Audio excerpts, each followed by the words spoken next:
Encourage you to grab a seat as quickly as you can.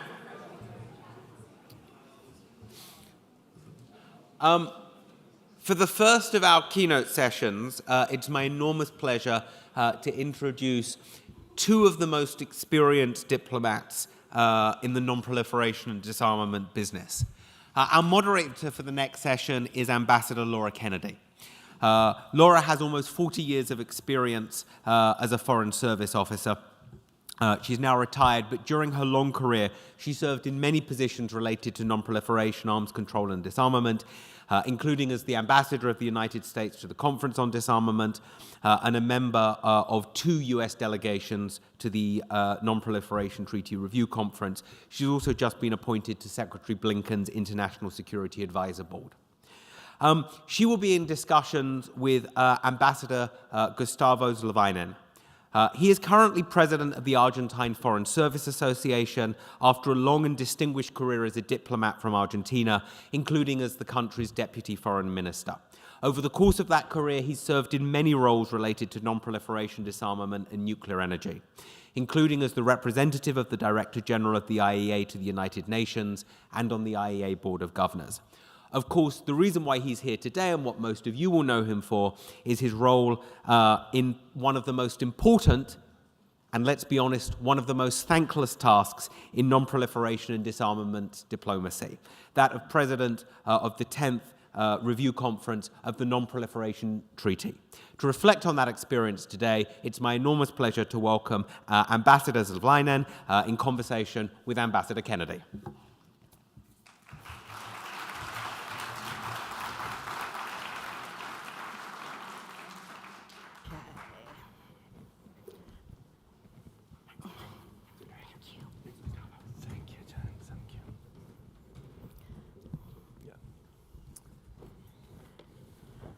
Okay, well, thank you, James. And let me say what a pleasure it is not only to be back at this conference, but back in person. I did have the pleasure of moderating a discussion with the ambassador some years ago before the RevCon, but we did it virtually. And I even had a chance to ask him some more questions when there was a debrief right after the conference. And he was taking the questions while he was riding in the back of a car, but he always handled everything with aplomb. So again, it's a real pleasure to do this in person. So I think everybody here followed the RevCon, but in case you were in Mars or something, I'll just recall that although originally set for 2020, it was, postponed maybe 4 times, and then finally took place over 4 steamy weeks in August in New York. Finally, after all those years, no doubt to the relief of you, Ambassador. Now, I mean, in all those years, I think there was a lot of concern, predictions, that the conference would be a disaster given the many difficult issues that split much of the community. But in fact, it resulted in a hard-fought but almost universally accepted final documents. Of course, there were those final objections from the Russian delegation over text referring to the war on Ukraine. But there was a consensus -1 document which covered all 3 pillars, text on the always difficult Middle East zone issue, and agreement to hold a special working group to review the NPT process. But I mentioned the Russian war on Ukraine. How did that figure in your handling of the review conference? For example, and various aspects. For example, I noticed from afar that the Russian delegation was of lower level than previous ones. Did that have any effect on your ability to negotiate with them, especially in those final hours? Do you see any circumstances that might have allowed a different outcome? Thank you, Ambassador. It's a pleasure to be at today's conference, and thank you to Carnegie for giving me the invitation. Indeed, I believe that the Russian delegation's participations and overall Moscow's approach to the review conference was very puzzling from the very beginning. We knew that the review conference was going to be extremely difficult to manage and to reach a consensus agreement even before the invasion of Ukraine on 24th of February this year. So we have already been working very hard with all delegations for 2.5 years prior to the conference. And the expectations for most were very dim. They were very pessimistic in the sense that the diverging of views and positions, not only between the nuclear weapon states and non-nuclear weapon states, were widening up, but also between the different groupings. But of course, the invasion of Ukraine and the aggressive approach by Russia and the threat of using nuclear weapons, as well as the military actions against civilian nuclear facilities in Ukraine, and even taking over those facilities like in Zaporizhia, increase obviously the complexity of the reconference. And we were being predicted that the war in Ukraine was going to cast a shadow on all issues related to the NPT, and that the review conference was going to be taken hostage of that process. We, at the presidency and some delegations, we tried to limit that impact of the war in Ukraine was going to have on the review conference. And in that preparations, in my engagements with the Russian side, both either directly with Moscow, with the Deputy Foreign Minister Ryakov, or the head of the Russian delegations in Geneva, Vienna, and in New York, I was sending that message that we needed to encapsulate the impact of the war in Ukraine into the review conference. But also in particular, I was trying to assess what was going to be the Russians' approach and attitude towards the conference itself.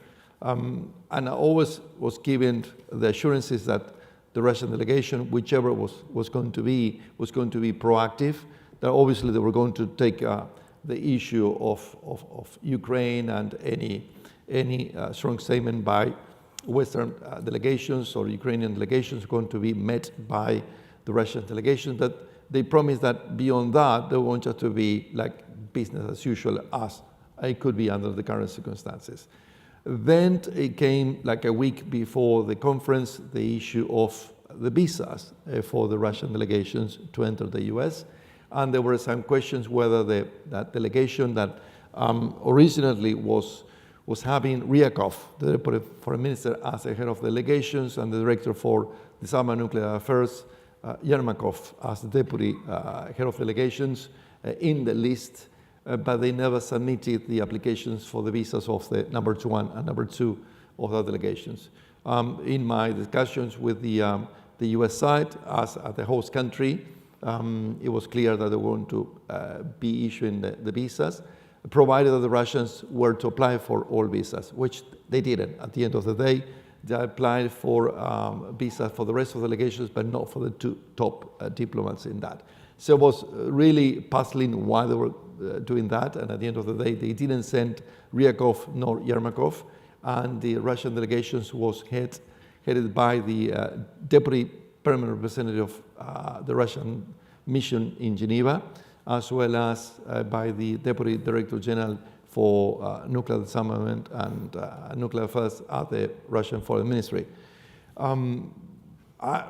When I was informed by the Russians about the decisions, I thought it was a tactical maneuver, maybe not to be under attack or expecting they're going to be under attack because of the Ukrainian war, and therefore they want to expose high-level officials, or maybe not to be forced to react more forcefully upon those attacks. We will never know why they decided not to send high-level delegations, but it didn't inflict on my interactions with delegations, and also I have other channels of communications with Moscow directly. I don't think that was the problem for what happened at the end of the conference. Okay, thank you. Granted that consensus was not achieved in the final document, but nevertheless, it did produce an outcome -1 on a wide-ranging series of, as I say, all the pillars.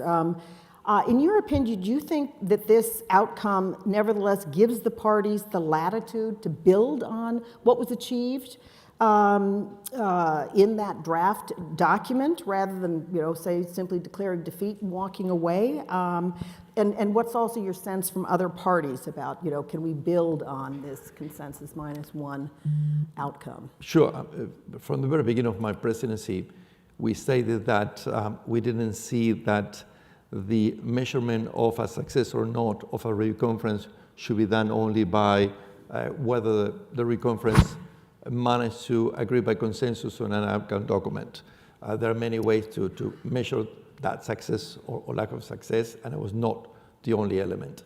And I think we've proven right in the sense that although the document was not adopted, because of the Russians' opposition to some language related to Ukraine, the rest of the paragraph mustered consensus among all delegations, including Russia, because they didn't object to the other elements of the document. Granted, no delegation was extremely happy with the document. It's the nature of multilateral negotiations, in particular when a document has to be adopted by consensus, which happens in only few fora worldwide. And that makes the whole negotiation process much more complicated. And at the end of the day, you ended up with a minimum common denominator. What we tried to do, it was the minimum greatest denominator, and I think we achieved that.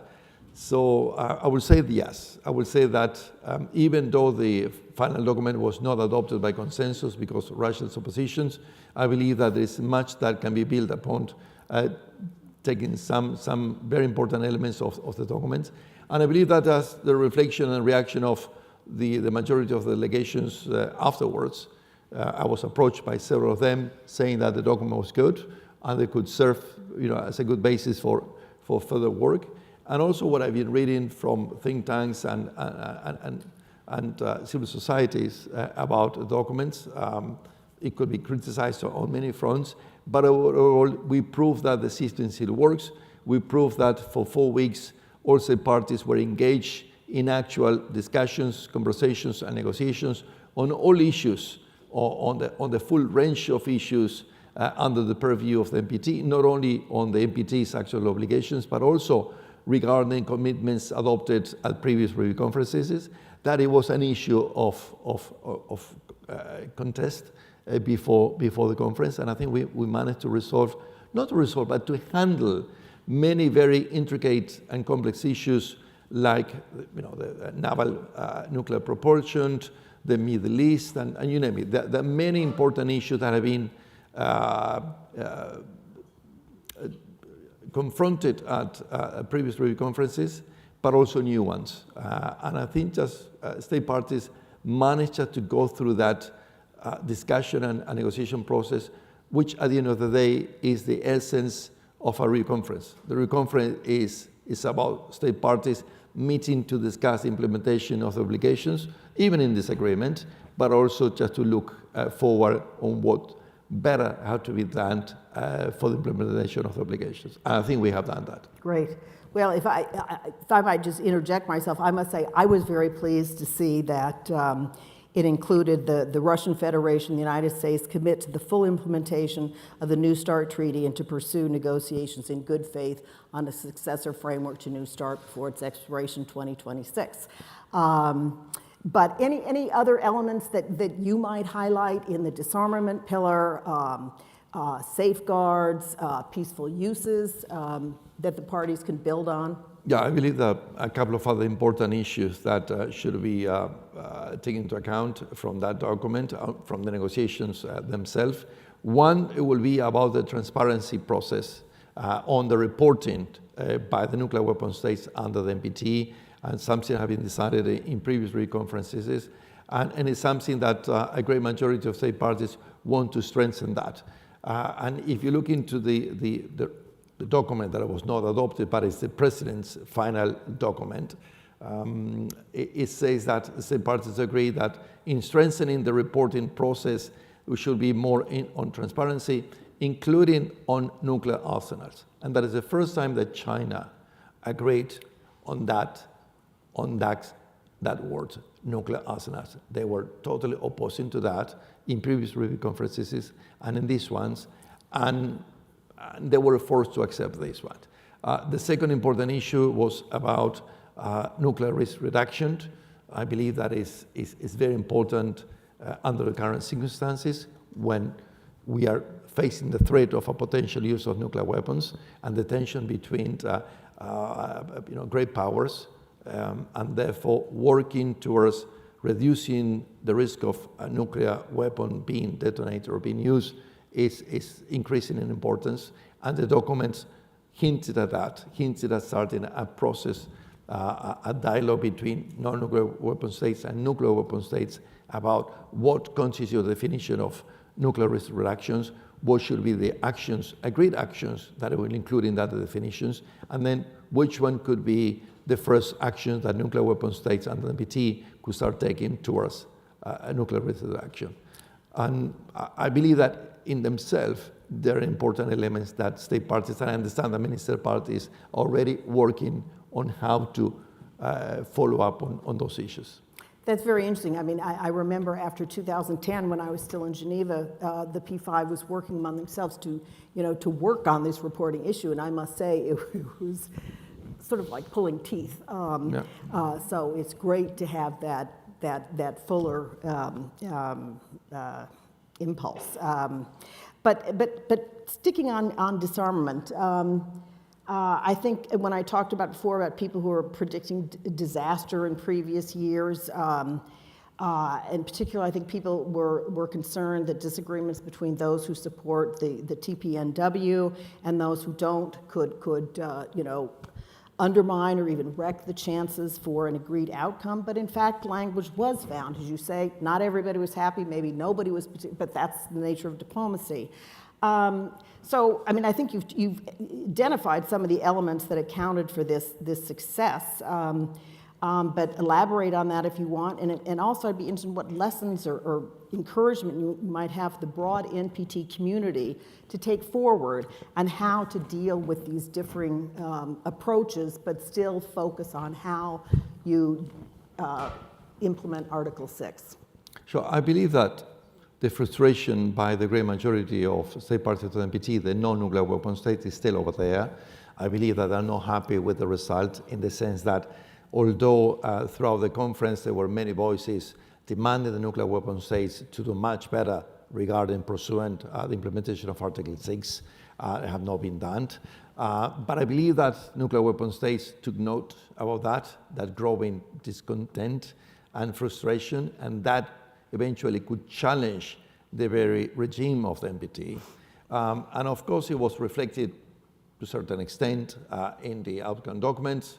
Granted, probably the non-nuclear weapon states would have preferred a much stronger and more ambitious language. But again, as you say, is the nature of multilateral negotiations and diplomacy. But I believe that the voices were heard. I believe it's duly reflected in the document. Could have been better, but that was the limit that we have to accept in the negotiations. And also, I believe that the TPNW state parties work in a very constructive way throughout the Rio conference.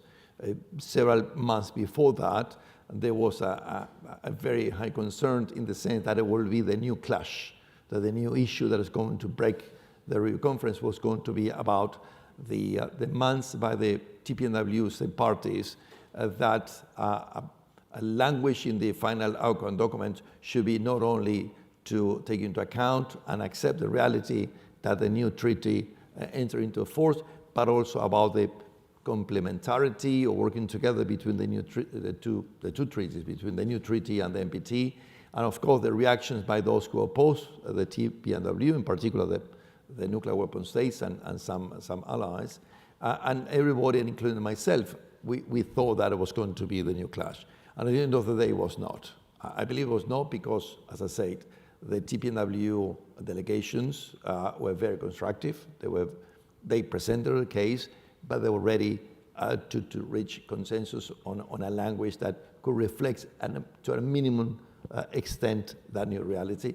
But also I believe that at the end of the day, the nuclear weapon states, in particular France, came to terms that it was impossible just to, to stop that tide, and therefore the language that I put together in the final document reflects that point of convergence. Still is a long way to be discussed on that issue. Ambassador, I just realized I neglected at the outset to remind people to please use the app to submit questions. I've still got a few more, and then we'll open it up to the audience.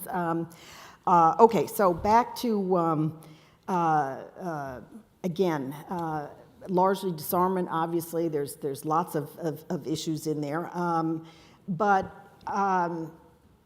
Despite, I think, the positives we've just been talking about, I still see among critics, among many states in the community, a sense that not necessarily just this RevCon, but more broadly after two conferences that didn't result in outcomes.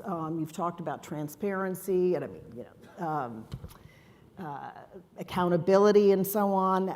So a lot of people feel that the whole review process has become sort of, a cyclical and cynical display of what some people call performative diplomacy. That states can lose interest in that the NPT process, that it could risk becoming as dysfunctional as, dare I say it, the Conference on Disarmament. So what's your sense of this feeling, how widespread it is, and what can be done to prevent any perceived decay to this extremely valuable process? No, there are many voices that point to that dysfunctionality of the review process itself, not only of the review conference, because you have to remember that it's a whole review cycle. It's a 5 years review cycle that entails 3 preparatory conferences and the review conference. So the delegations, state parties have the opportunities throughout that 5 years review cycle to engage among themselves and to discuss about all these issues. Granted, at the end of the day, if you don't have, by agreement, concrete actions to further implement obligations and the previous commitments, then it's like you feel, and the great majority of the parties are feeling that we are not making progress, that we got stuck. We got stuck in 2010, and probably it is true. Now, if you look into the current international security environment, one may reach the opposite conclusion and say that, well, it's amazing that still we are together, that still the nuclear weapon states are reconfirming their obligations, at least under the treaty, and that the system still is alive. It could be in a much disarray. So it will depend on from which angle you look into how the system works. Obviously, the system, like any human being system, is not perfect, and in particular, a system which contains 191 state parties. It's one of the largest treaties, I think, after the UN Charter, signed and ratified by such a large number of countries.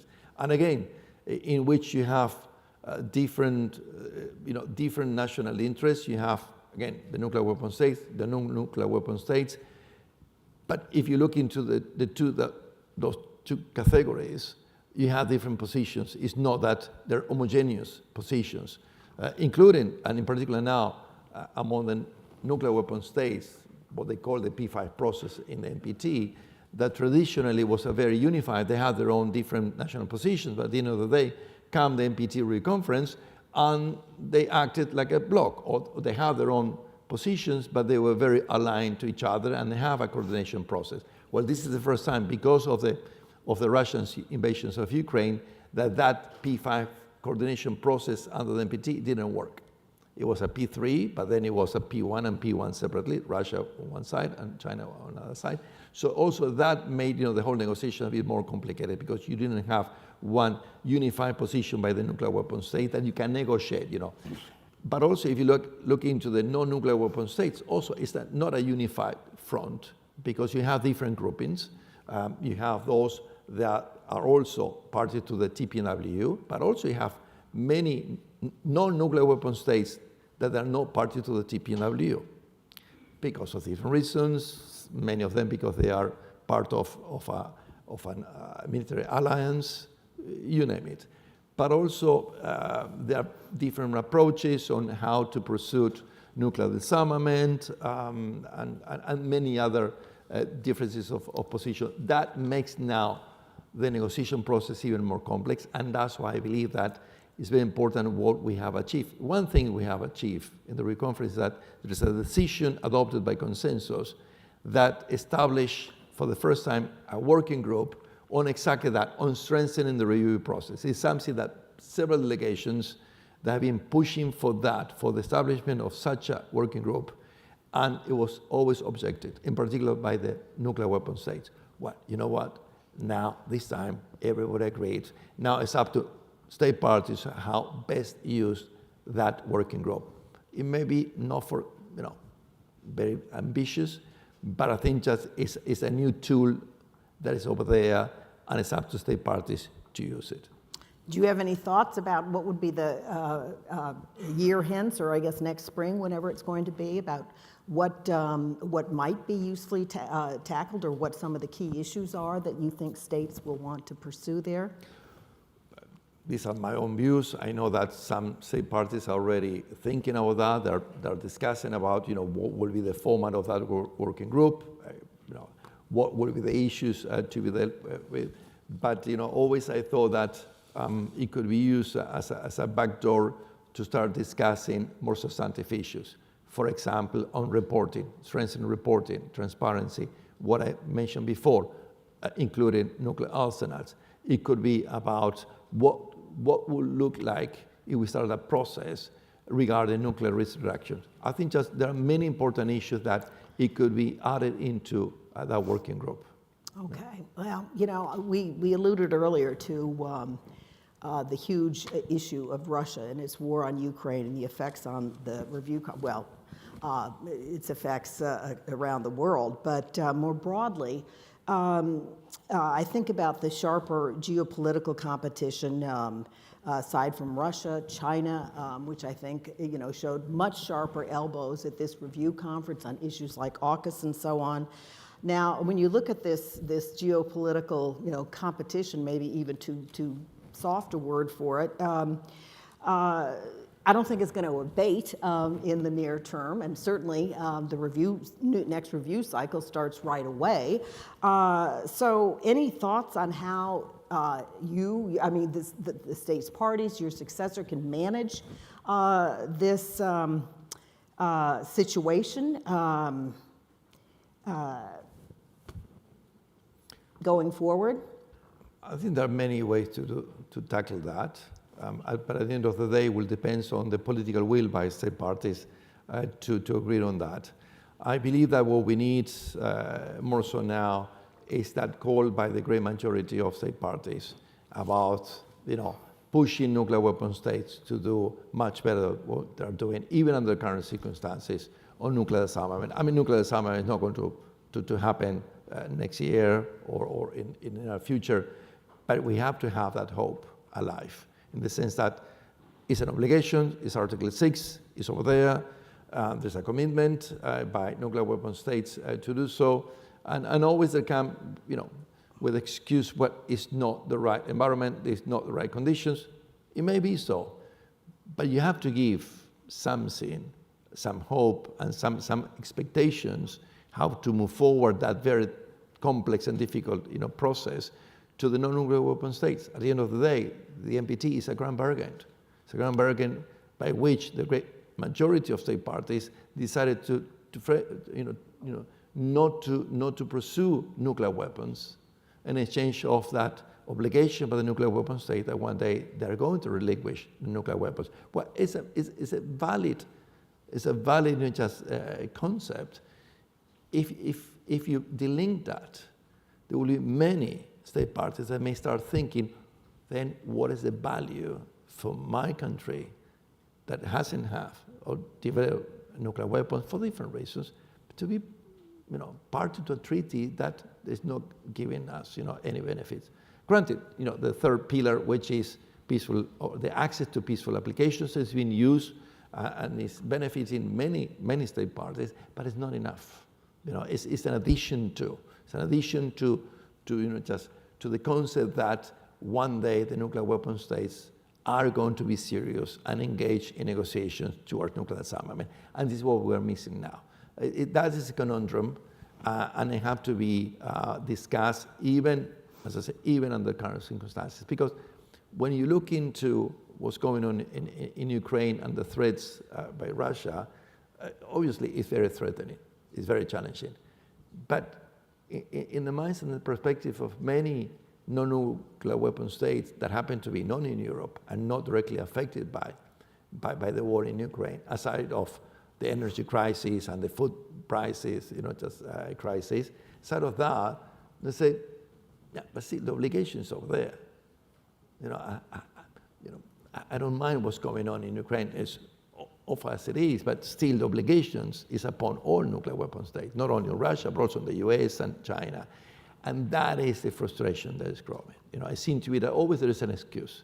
There's always something happening somewhere in the world that will give a reason for the nuclear weapon state to say, well, this is not the right moment. I think how we break that dynamic is going to be relevant to the future of the regime. Okay, well, very, very sobering words, but also I think a real charge to the community for the future. So let me turn at this point to my magic iPad and see what the audience has on its mind. Okay, and forgive me if I mispronounce anybody's name, but let's see. Okay. I think here's one on the review process, but I think you've talked about the elements that we should focus on. But there's clearly a lot of interest in this, so if you have any further to say on that, otherwise I'll go to the next question. No, something I will add to what I already said about the review process is that as a president of the review conference, I was confronted with the decision on the last day when Russia informed me that they were going to block consensus if that language were to be retained, and I saw no way out of that. I received some advice in the sense that, well, maybe I should call it for a vote. And I thought that it would be inappropriate for a president to make such a decision. And I believe that the review process, in the preparation of the review process, state parties should look into that, in the sense that if in the future a president is confronted with that dilemma, what that president should do it. Should call for a vote, because technically you can't, in the sense that the NPT review conference follows the rules of procedures of the UN General Assembly, which normally adopts decisions or resolutions by voting. On a few occasions they do it by consensus. So technically, an NPT review conference could adopt a final document by voting. Have never been done, because you have the pros and cons.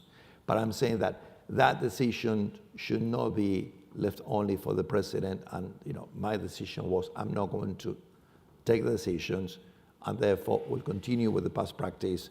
Is either adopted by consensus or is not. Even that concept of, which I like it, of consensus -1 that many are using, and technically that was it, but I didn't hammer that. I didn't say, well, the document was adopted by consensus -1. It could be another way out. But I think this is something, a discussion that state parties need to have. If not, always will continue falling into the trap that, well, a review conference is not successful because they didn't adopt a document by consensus. Okay. By the way, that was Angelica Liao Moroz, who had the follow-up question on the working group. But again, on the structure, Toby Dalton, whom we all know here, asked about the structure of the review conference. I mean, the three pillars, which can be too siloed.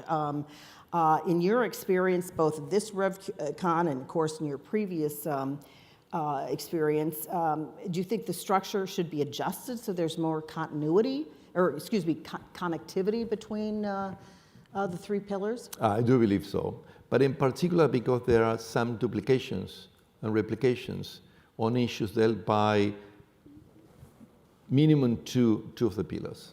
There are some issues that are being dealt by under Pillar 1, disarmament, that also are being dealt by Pillar 2, issues under Pillar 2 that are also being dealt by Pillar 3, and therefore you have different approaches because you have three different chairs. And an example in the 10th CPT Review Conference was the issues related to the military attacks by Russia on Ukrainian civilian nuclear power plants that they were discussed both under Pillar 2, which is on safeguards from that point of view, but also under Pillar 3, which is nuclear peaceful applications under the subchapters of nuclear safety and security. So therefore you have the same issues, being dealt by two different committees. And if you look into the language of the draft reports, not adopted, but draft report by the chairs of Main Committee 2 and 3, there are some discrepancies. There are some redundancy, replications, but also some differences of language between 1 and 2. So at the end of the day, I have to be the president myself. I have just to merge it and see whether you can combine them. So this is just one example, but I fully agree with Toby that something have to be done just to streamline the work of the main committees.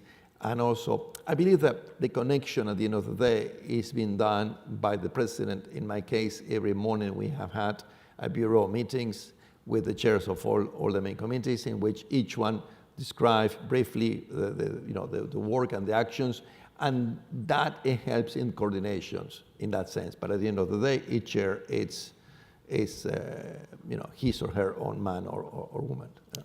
Okay.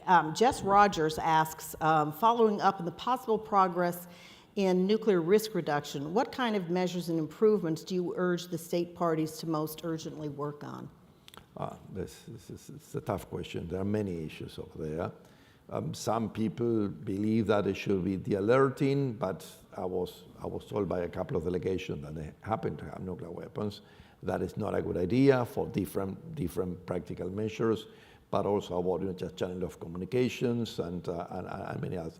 I think I wouldn't pick one particular one. I think that nuclear risk reduction have to be approached as a package. It's a number of measures that have to be worked out together. Okay. Here's one from Oliver Meyer, following up on our discussion earlier on TPNW, noting France was the last country to withdraw its objections to at least mention the TPNW and the one MSP in a final document. How difficult was it to convince France to take that step?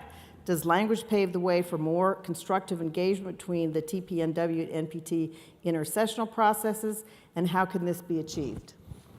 Well, I'm not going to be disclosing my negotiation with the French delegations, Well, maybe if there's somebody from France, we can talk about it over at a drink later tonight. Yes, but I have to give it to them at the end of the day when they have to, like many other delegations, they have to make a choice, whether they're going to accept a text that I was proposing, which in my mind was the best option possible to reach consensus, and they agreed on that. They agreed on the language that I proposed. They were not happy, obviously, but they considered that blocking the whole process was more damaging than agreeing onto that text. And that could apply to many other delegations that have to agree on language that I proposed that they were not happy on many other issues. Okay. Heather Williams asks, a few non-nuclear weapon states and civil society groups indicated they were deeply unhappy with the draft document and that we should not view it as a near consensus document. Had Russia not objected, do you think any other states would have blocked consensus, or would the draft have been an agreed final document? No, everybody else, and I have it in written. No one else was going to object, and I can assure that. Yes. Okay. And they could have raised their hands immediately after the Russian delegation did it, and no one else did it. Okay. That's speculation, and one can speculate one way or another, but as president of the conference, that I was running the negotiations, backdoor negotiations with each of the delegations, and I have the confirmation of all of them. As I say, no one was happy, and that was the nature of the process. Always I said that. It was going to be a document that was going to make all delegations equally and unhappy, And I believe that is exactly what it was achievable. Yes. Okay. An old colleague from Geneva, from Japan, Michiru Nishida. Is he here, or is this submitted? I'd love to. Hi. I'm not sure which are coming in from the virtual audience or here, but anyhow, good to see you. He asked, did you have a plan B in case negotiations were not going well? And did you, and if not, why not? That's a good question. It's something that Bob Einhorn, I think he was here this morning, he wrote an article in Foreign Affairs back in end of 2019, beginning of 2020, and he and I, we met in London for a meeting related to the review conference, and he asked me about the same question. And I said, no. And I said, look, my plan B was to be the president of the review conference. But anyway, always I knew that if plan A was going to fail, we needed a plan B, but I didn't want to be working on a plan B because it's like you're the teacher and you're telling your students, there's not going to be a test, there's not going to be exams. I'm going to give you a grade without examinations. Then why you think that the students are going to be compelled to study it? No, they're not going to study it. Absolutely. If I were to say from the very beginning, yeah, I'm already working on plan B, but then I have to push them to work very hard to try to reach consensus on plan A, would they have really worked hard to try to reach consensus on plan A? Of course, absolutely not. Well, as a parent myself, I can certainly sympathize with that. The notion of having those exams are out there. Noah Mayhew from Vienna asks, considering how contentious discussions on AUKUS have been, can you discuss how the language in the draft document was handled in advance of or at the RevCon? AUKUS was a new issue that it didn't happen before in previous review conferences because it's a new development. And of course, in the preparation to the review conference, the Chinese delegations was making it very clear that it was going to be an issue of contention, and it was. And it was raised by the Chinese delegation throughout the review conference. And obviously the Australian, UK, and US delegations presented their own view. But also there were a number of NAM delegations, in particular Indonesia, that were picking up on that issue, and South Africa from a different angle. The issue was dealt by the main committee. I think it was two. Yes, I think so. But there was no agreement on the language. So by the end of the review conference, I decided to call for a small group of those delegations, and I asked the chair of subsidiary body to the PR of Bulgaria in New York to facilitate that process. And they came with the language that is reflected in my outcome document, and that language was agreed by those delegations, including China. Okay, Gabrielle Gouillet, I'm not sure, anyhow, Gabrielle asks, what do you feel was the general reaction to the statements from civil society and NGOs? Do those statements truly have an impact on the process? Maybe in the process, yes. I think we need more of civil society participation, engagements during the review conference. I think many delegations were trying to be more open on that. Others, unfortunately, were not. But I believe that the inputs by civil society are essential to keep the moral compass in the room. Not necessarily that is going to be reflected in an outcome document, because then national positions and interests, have a prevalence over that. But as I say, they're keeping the moral compass on the process, and I believe that there are a few reflections of that in the way that the discussions took place and in some elements of the document. Absolutely, I will encourage even further civil society participation at the RE conference.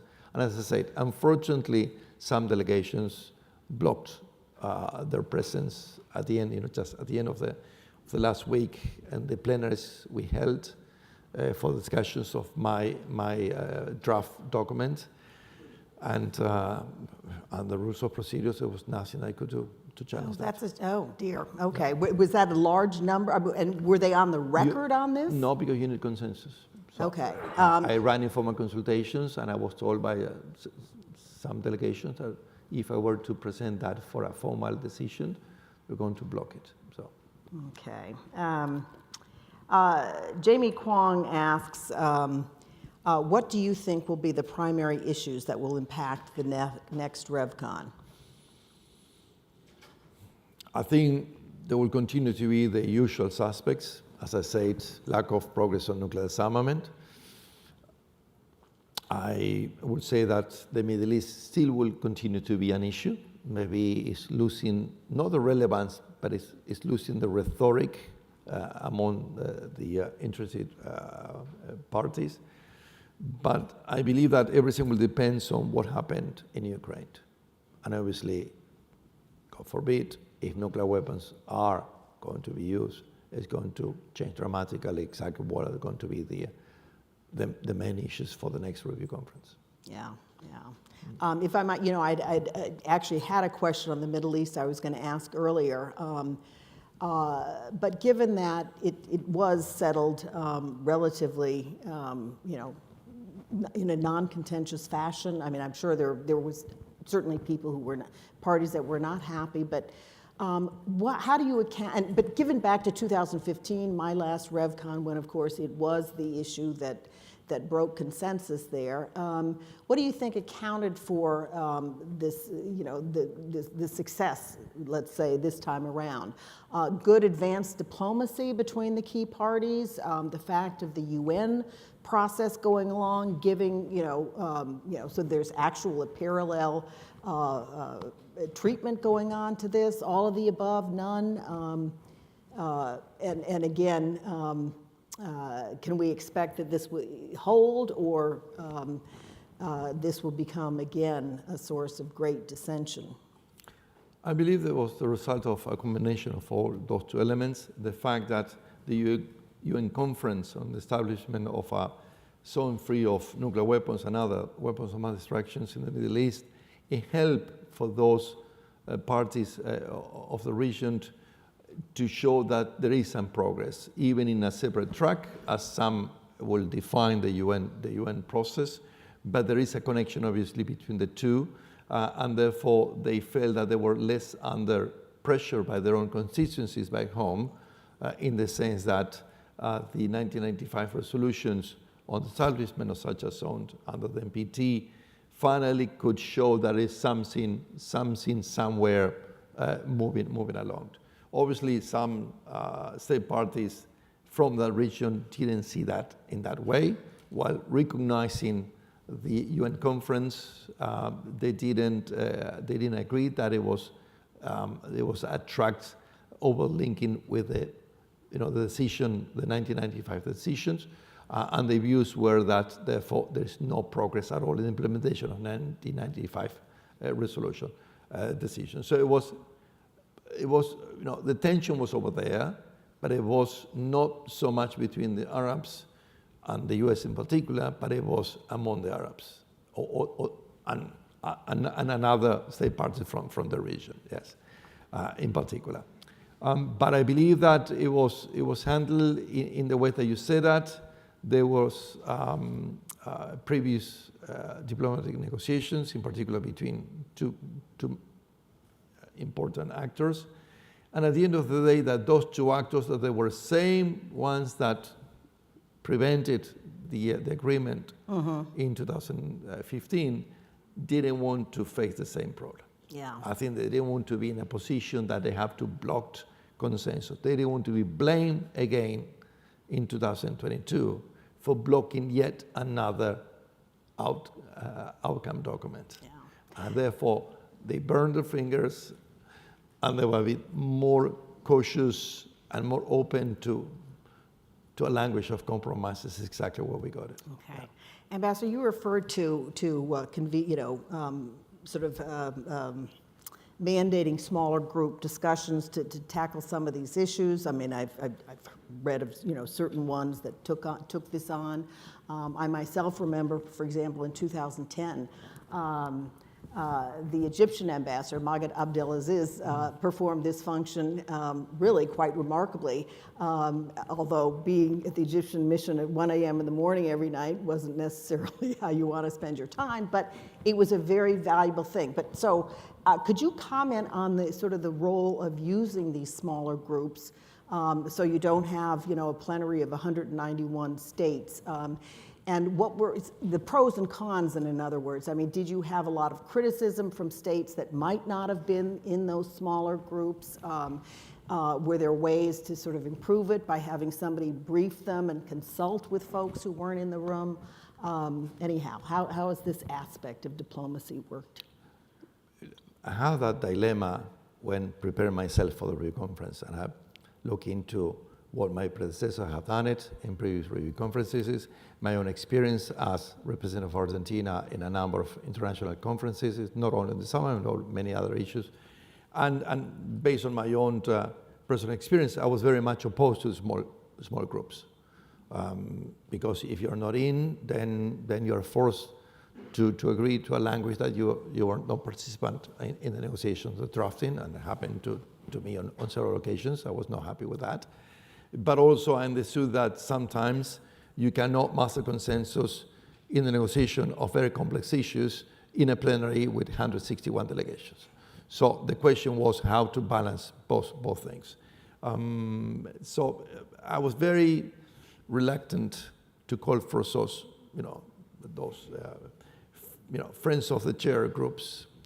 But what I did at the end of the day, when I saw that at the end of the third week that it was almost impossible to master consensus, or at least a basis for a possible consensus, is that I asked the head of the Finnish delegation, Jarmo Binanen, I think he's in the audience today, whether he will help facilitate not a small group, but a group of 20 delegations that will be a reflection of the different groupings and positions from nuclear weapon state, non-nuclear weapon state, from Stockholm Initiative, from TPNW.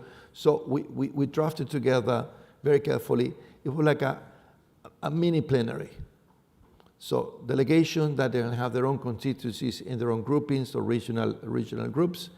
And the idea was to discuss everything. So it was not a small group first. I was not to deal with one particular issue. It's that try just to clean up and move forward as much as possible with the full text.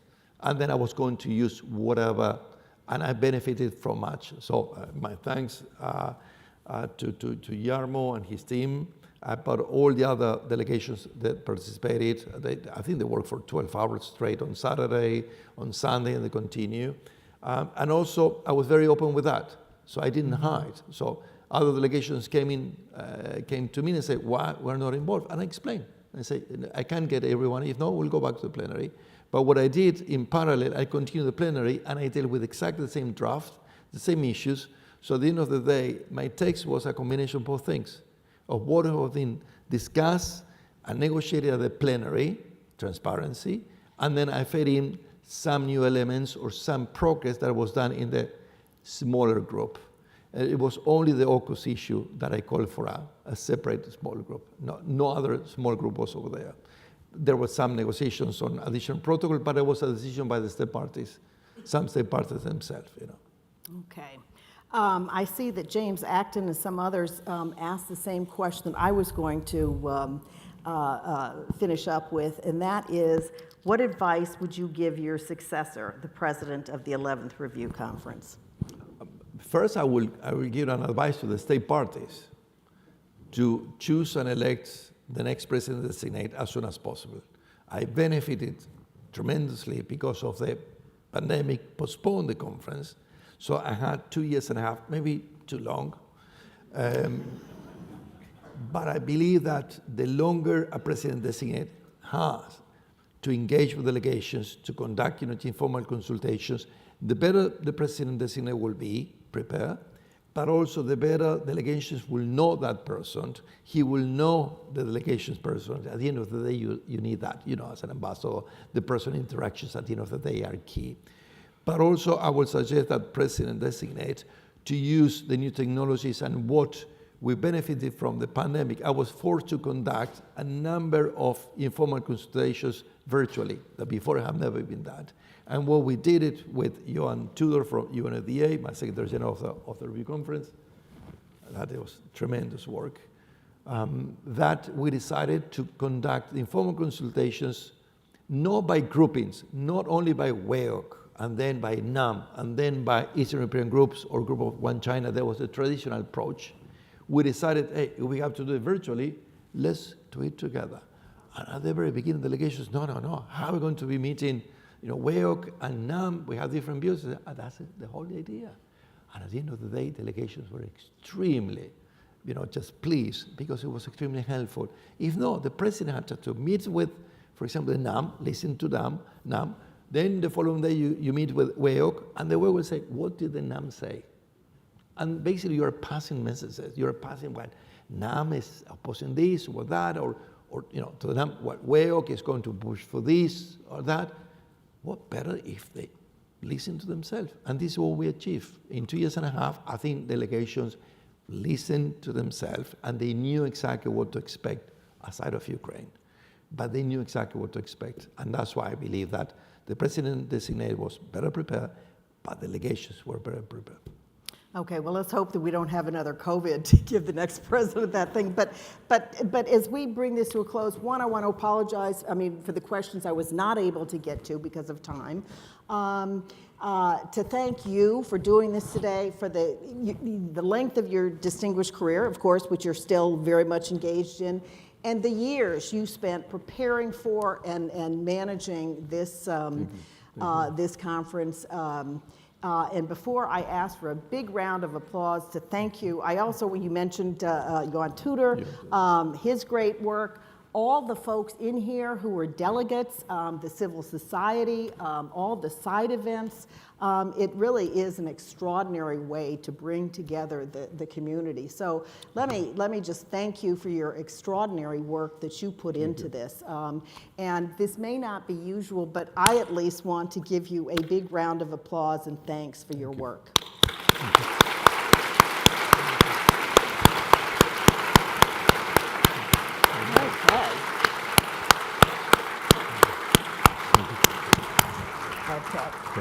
Thank you. That was great. Okay, now let me get this off. If you are a young professional, please stay here and please kind of concentrate in the front. If you are not a young professional, please go eat cookies. Thank you.